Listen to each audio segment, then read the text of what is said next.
歡迎嚟到豬蛙廚房。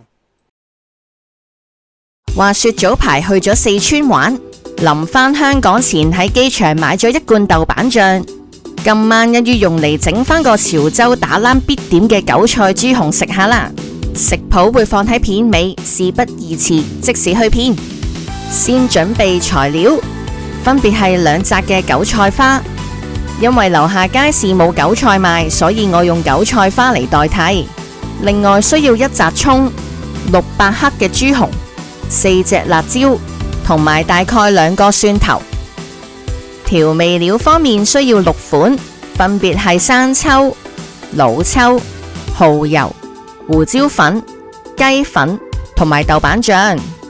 第一步先處理豬紅，呢一種包裝嘅豬紅會好似豆腐咁樣，一揭開就有好多水分流出，所以我先開封少少，倒晒啲血水出嚟再處理。跟住就可以切開豬紅，切到好似畫面入邊嘅厚度就啱㗎啦。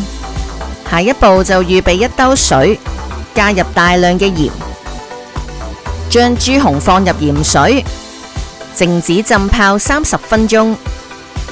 30分鐘之後，預備定一鍋水，加入適量嘅鹽，將浸泡咗嘅豬紅齊水落鍋，滾起咗之後就煮多2分鐘。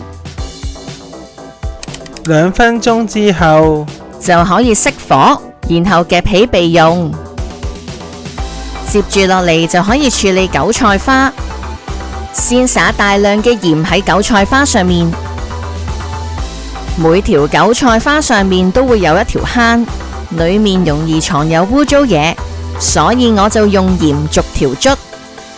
果然係有捽到啲污糟嘢出嚟啊！每一條捽乾淨之後，再用水沖洗，之後就可以將韭菜花切段，長度就好似畫面咁啦。最後將蔥切粒，辣椒切粒，蒜頭攪成蓉，咁就處理好晒啲食材，可以調埋個醬汁啦。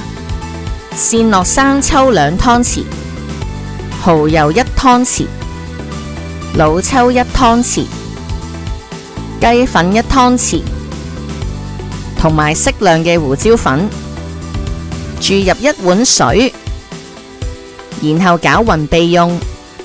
搞掂晒啲食材同埋調味料就正式開始煮。先準備一個砂鍋，然後加啲油，加入蒜蓉，落埋蔥同埋辣椒，然後兜勻炒香。跟住就可以落1湯匙嘅豆瓣醬，再兜勻炒香。接住落嚟就可以加入已經調好咗嘅醬汁，跟手可以落埋豬紅，調整好豬紅嘅位置，就可以調校至大火，煮3分鐘。3分鐘之後，落埋韭菜花，等啲韭菜花煮開咗，就可以冚蓋，調校至中火，燜煮3分鐘。3分鐘之後，香辣味十足嘅韭菜豬紅基本上完成啦。但係想豬紅入味嘅話，最少要焗3個鐘頭以上，所以我就熄火冚蓋一路焗，一直到夜晚開飯前先再翻熱。晚飯時間，唔經唔覺我差唔多焗咗6個鐘，呢一個就係正式嘅完成品啦。香氣撲鼻嘅韭菜豬紅完成。話晒已經焗咗6個鐘嘅豬紅味道啱啱好，豬紅嘅表面完全覆蓋晒醬汁嘅香辣味，用嚟送飯真係一流啊！至於韭菜花浸咗咁耐都冇淋，不過想色澤靚啲嘅話，可以喺翻熱之前先至煮。如果大家對呢道餸有興趣嘅話，今晚不妨試下整啊！